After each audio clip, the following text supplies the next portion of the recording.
अध्यक्ष सन्मान करा। एक मिनिट। त्याचबरोबर या ठिकाणी जिल्हा अध्यक्ष नवनिर्वाचित, त्याचबरोबर या ठिकाणी उपस्थित असलेले सन्माननीय सागरजी साळुंके ज्यांचं एनएसयूआयचे प्रदेशाध्यक्ष म्हणून या ठिकाणी नियुक्ती झालेली आहे, त्यांचा सुद्धा सन्मान या ठिकाणी सन्माननीय अध्यक्ष जिल्हा हे करताय। त्यानंतर सन्माननीय उपाध्यक्ष अनिल पटेल साहेब नवनिर्वाचित उपाध्यक्ष यांचा सुद्धा सन्मान या ठिकाणी जिल्हा अध्यक्ष करतायत। त्यानंतर सन्माननीय एमएम शेख साहेब उपाध्यक्ष, त्यानंतर सन्माननीय नामदेवजी पवार साहेब कार्यकारी सदस्य, सन्माननीय विलासजी अवकारे कार्यकारी सदस्य, प्रकाशजी मोतिया कार्यकारी सदस्य यांचा या ठिकाणी सन्मान, त्यांचा सुद्धा या ठिकाणी सत्कार। सन्माननीय जितेंद्रजी देहारे यांचा सुद्धा या निमित्ताने सन्मान, कृपा करून त्यांना विनंती सन्मान स्वीकार।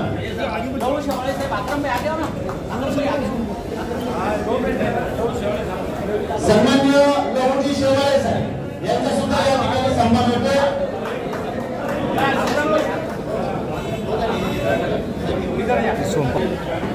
सन्माननीय ॲडव्होकेट सय्यदी अक्रम यांचा सुद्धा या ठिकाणी सन्मान होतोय, कृपा करून सन्मान। सन्माननीय रवींद्र दादा काळे यांचा सुद्धा या ठिकाणी सन्मान होतोय, त्यांना विनंती कृपा करून आपण सन्मानात स्वीकारा।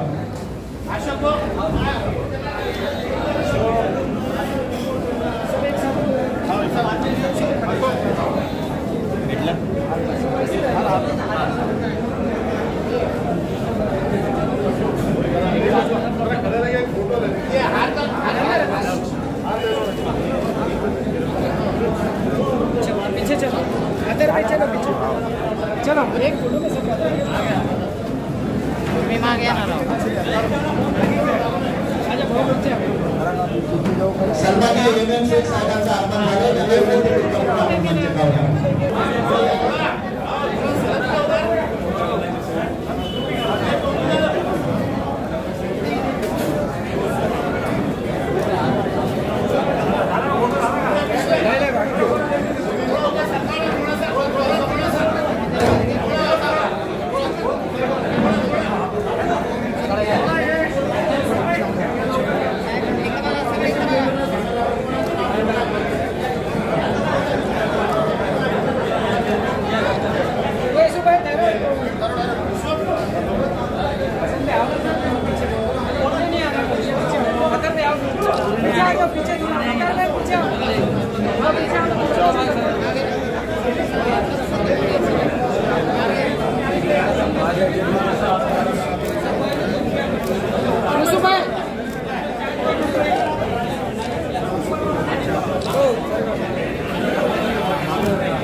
हात खाली घ्या, भाऊ तुमचा हात खाली।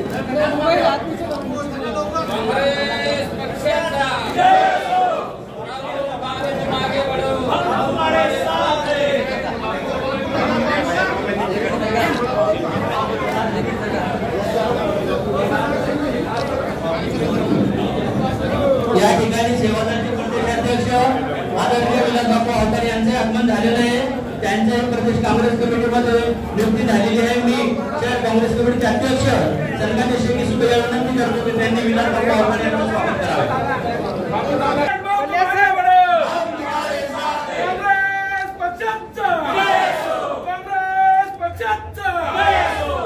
राहुल गांधी तुम आगे बढ़ो, हम तुम्हारे साथ हैं।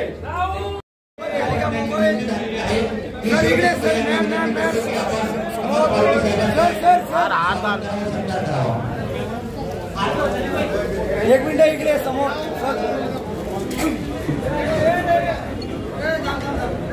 हाथ टाका ना, हाथ किशोर भाऊ भैया इधर हो जाओ।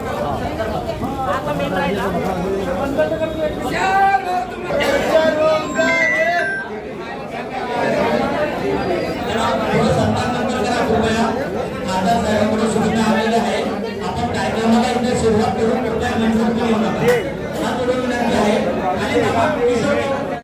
तुला पाठीमागे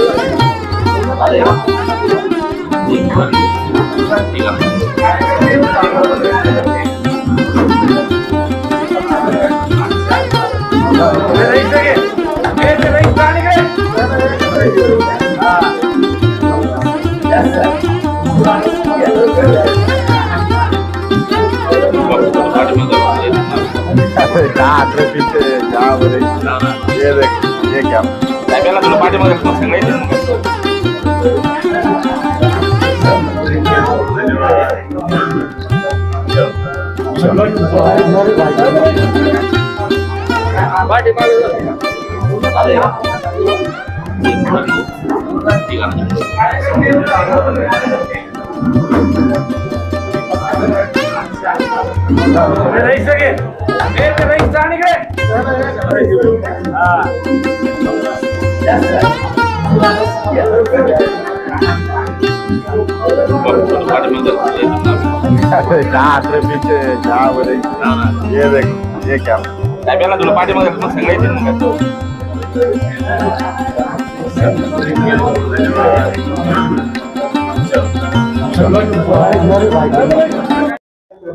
सर्वांचे प्रथमतः मी स्वागत करतो आणि आपल्या सर्वांचे आभार व्यक्त करतो. माझ्यावर गेल्या 4-5 दिवसापूर्वीच ही जिल्हाध्यक्ष पदाची जबाबदारी प्रदेश काँग्रेस कमिटीचे सन्मान्य अध्यक्ष हर्षवर्धनजी सपकाळ साहेबांनी दिली आणि निश्चितच माझ्यासोबत आजपर्यंतच्या इतिहासामध्ये महाराष्ट्र प्रदेश काँग्रेस समितीवर प्रतिनिधित्व करण्यासाठी जवळपास 16 जणांचा एक मोठी टीम माझ्यासोबत प्रदेश काँग्रेस कमिटीने आपल्या जिल्ह्यासाठी दिलेली आहे आणि निश्चित या सर्वांच्या सहकार्याने आगामी ज्या काही निवडणुका किंवा सहकार क्षेत्रातील ज्या काही निवडणुका असतील त्या काँग्रेस पक्षाचं प्रथमतः संघटन आणखी मजबूत करून प्रभावीपणे जाणारे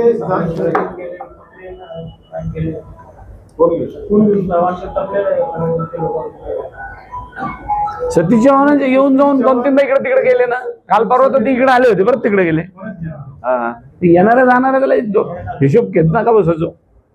तिकीट घेण्यासाठी येणारे येत असतील जाणारे जातील, पण त्यामध्ये मला असं वाटतं की काळे साहेबांनी विचार गुंतवून मोकळे झाले. आम्ही सर्व 16 मध्ये काळे साहेब पण आहेत, त्यामुळे ही सर्वांची सामूहिक जबाबदारी आहे आणि निश्चित सर्वांच्या सहकार्याने आणि पुढच्या ज्या काही निवडणुका आहेत जिल्हा परिषद पंचायत समिती महानगरपालिका एक काँग्रेस पक्षाचं एक मजबूत संघटन आपल्या समोर निश्चित येत्या काही कालावधीत दिसेलच आणि निश्चित आणखी प्रभावीपणे आम्ही बूथ स्तरावर जास्त मजबूत काँग्रेस करण्याचा प्रयत्न करू.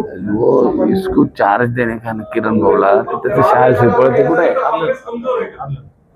आणखी मजबूत करणार म्हणजे कमजोरीपणे असं नाही म्हटलं. महाविकास आघाडी म्हणून निवडणुका लढणार आहे.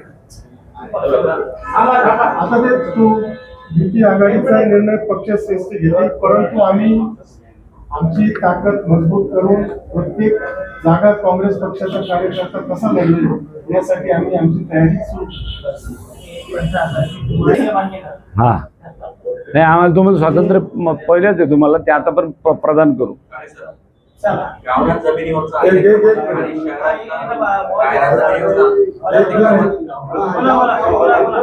मनपूर्वक अभिनंदन करतो. एक मुद्दा इथं प्रामुख्याने मांडण्याची गरज आहे की परवा बॉम्बस्फोट प्रकरणी सगळ्या आरोपींना कोर्टाने निर्दोष सोडलं. त्या ठिकाणी मुख्यमंत्र्यांनी असं सांगितलं की आम्ही सुप्रीम कोर्टामध्ये अपील करू. त्याचप्रमाणे मालेगाव बॉम्बस्फोट प्रकरणी त्यांची प्रतिक्रिया आपण ऐकली.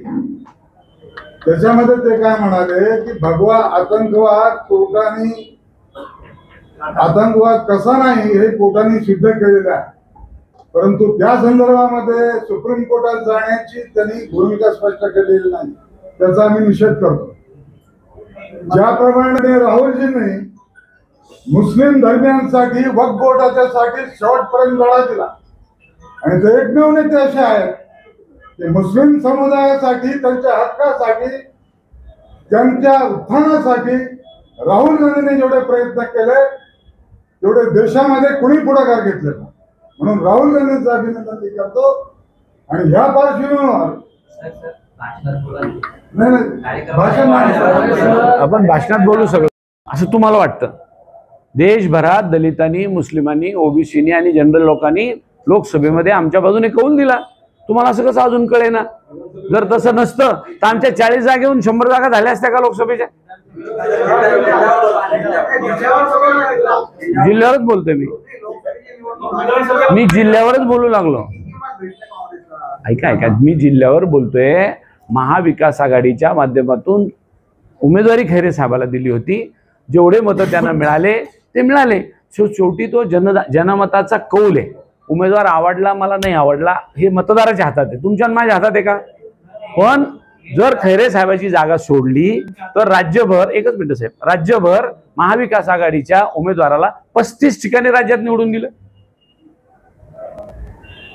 मग याचा अर्थ काय झाला? आमचा पारंपरिक मतदार हा काँग्रेसच्या आणि महाविकास आघाडीच्या बाजूने होता आहे. नाही त्याच्या पुढे बोला ना. मग मी आता त्याच्यावर येतो ना. तुम्ही हे झालं की हे झालं का तुमचं आता? हा ते सांगतो ना मी, त्याच्यावर येतो ना. तुम्हाला माझ्याकडून जे काढायचं ते मी सांगतो.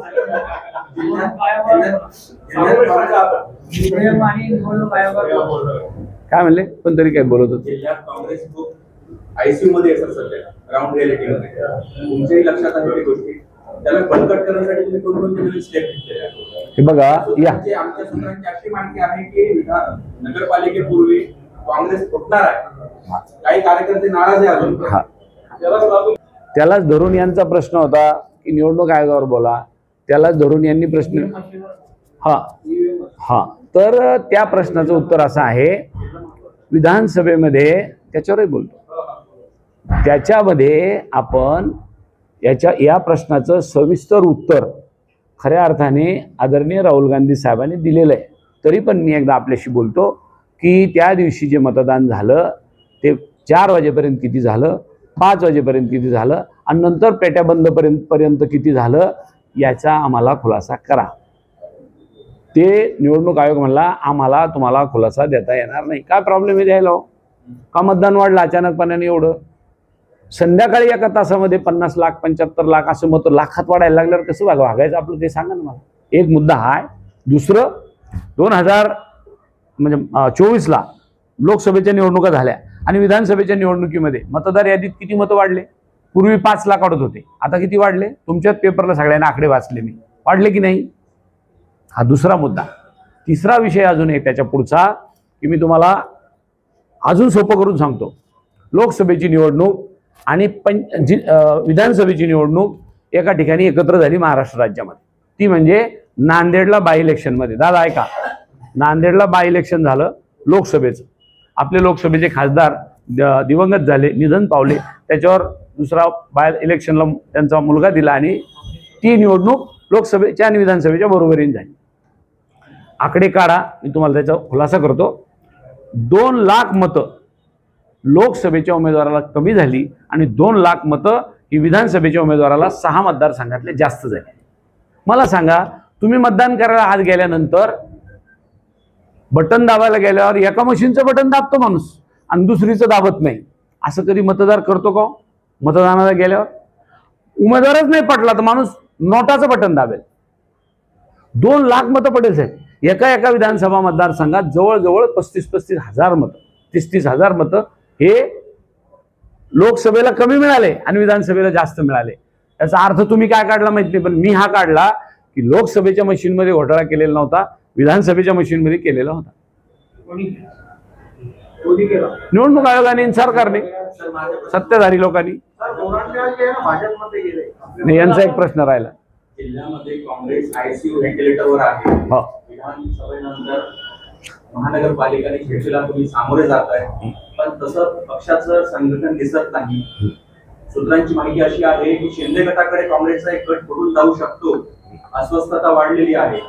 त्यांना आळा घालण्यासाठी आणि संघटन वाढवण्यासाठी तुम्ही आता कोणते स्टेप घेणार? बरं, शहरात का ग्रामीणचं बोलताय तुम्ही? दोन्हीकडचे लोक शिंदे गटात चालले. बरं, बर हा नाही, आता तुम्ही तो प्रश्नार्थकच बोलणार ना, आम्हाला बोलतं करायचं असेल तर आपण जे सांगितलं तशी परिस्थिती अजिबात काँग्रेसची नाही, ना पूर्वी होती ना आज आहे. काँग्रेसने खूप स्थित्यंतर पाहिले. काँग्रेसने 78-79 पाहिले, काँग्रेसने 2004 पाहिले. काँग्रेस आत्ता पुन्हा एकदा पाहते की 2024पर्यंत आपण काय होतो, 19ला काय होतो, 14ला काय होतो, याचा जर सगळा लेखाजोखा आपण समोर मांडला तर उद्याच्या परिस्थितीमध्ये जनता जनार्दन काँग्रेसच्या पाठीशी आहे. तुम्हाला एक गोष्ट परत एकदा सांगतो. राहिला प्रश्न संघटनेतल्या कामाचा, संघटना इथून पुढच्या काळात प्रदेशाध्यक्ष म्हणून विधानसभेच्या नंतर बदल करण्यात आला, लोकसभेच्या नंतर, आणि आता यांना केलंय हर्षवर्धन सपकाळांना. त्यांनी सगळ्या जिल्हाध्यक्षांची कार्यशाळा घेतली. परत आता उद्याच्या 7 आणि 8 तारखेला कार्यशाळा लावलेली आहे. त्या सगळ्या कार्यशाळेला सगळ्या राज्याच्या मुंबईला त्या कार्यशाळेमध्ये आपल्या सगळ्या संघटना बांधणीच्या दृष्टीने 11-12ला खडकवासल्याला कार्यकारिणीची आहे जे प्रदेशच्या, पण या जिल्ह्याची आणि तालुक्याची मुंबईला 7 आणि 8 तारखेला आहे. तर मला आपल्याला सांगायचं हे होतं की येणारा काळ हा काँग्रेसचा आहे. मी तुम्हाला सांगून ठेवतो, कोण शिंदे गटात गेला आणि कोण कोणत्या गटात गेला, हे गटात जाणारे खूप लांब चालले.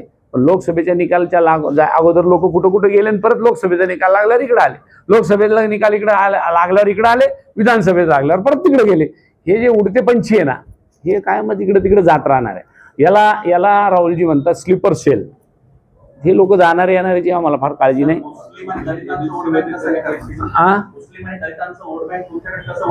विधानसभेमध्ये मध्याचं आणि पूर्व जर बघितलं तर 80-80 हजार वोटिंग झालेलं आहे तुमच्या विरोधात. ऐका मला परत एकदा सांगायचं आहे, आपल्या जिल्ह्यातले दलित, मुस्लिम, इवन जनरल आणि ओबीसी हे सगळे मतदार हळूहळू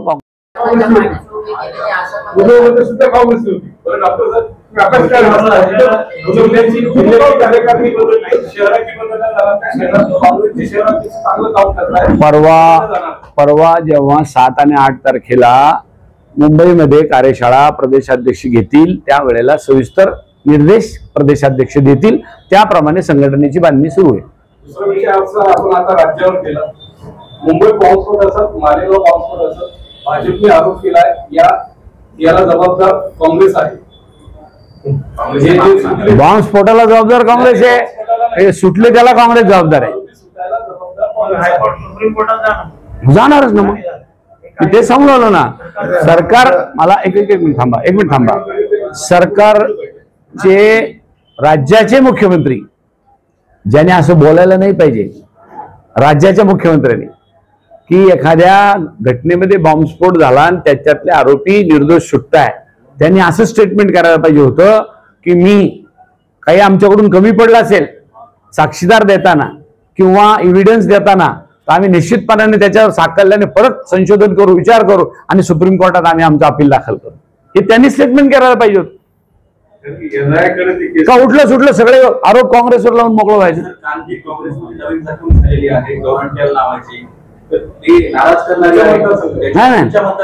काही नाराज नाही.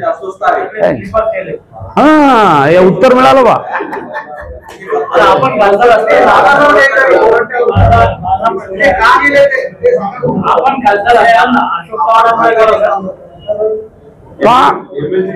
का गेले ते त्यांना विचार, तुम्ही का गेले. मी असं म्हणेल की काँग्रेस पक्षाच्या ते गेल्याने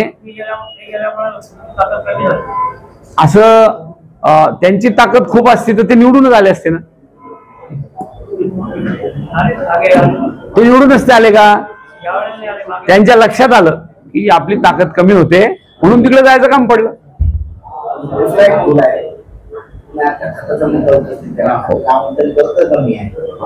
महाराष्ट्र म्हणून सगळे खासदार एकत्रित येऊन रासायन मंत्र्यांना कधी भेटणार, त्यांच्याकडून खताचं आमंत्रण आपलं कसं वाटून घ्यायचं. आम्ही विरोधी पक्षातले सगळे खासदार JP नड्डा साहेबाला भेटलो, निवेदन दिलं, परंतु सत्ताधारी पक्षातले लोक दम नाही धरत, पाय धरत नाही एखादं निवेदन घेऊन सरकारच्या विरोधात द्यायला. तरी सुद्धा आम्ही सगळ्याला घेऊन पुन्हा एकदा जाणार आहे. खासदार झाल्यानंतर 1 वर्ष 1 महिना तुमच्या जालन्यामध्ये 50 शेतकऱ्यांची आत्महत्या आणि संभाजीनगरमध्ये 88 शेतकऱ्यांची आत्महत्या गेल्या वर्षभरात झालेली आहे. कसं बघताय सर? अपयश कुठे आहे? या सरकारचं ते अपयश आहे.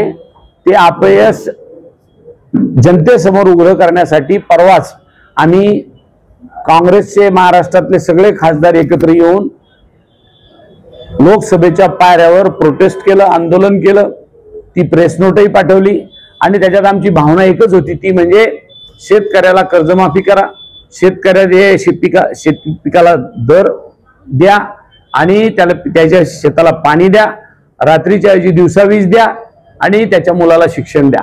एवढं जरी नीटनेटकं काम आपण केलं तर 100% शेतकऱ्याच्या आत्महत्या थांबतील. परंतु दुर्दैवाने रम्मी खेळणारा कृषी मंत्री जर या सरकारने दिला तर शेतकऱ्याचे काय हाल होतील मला सांगा.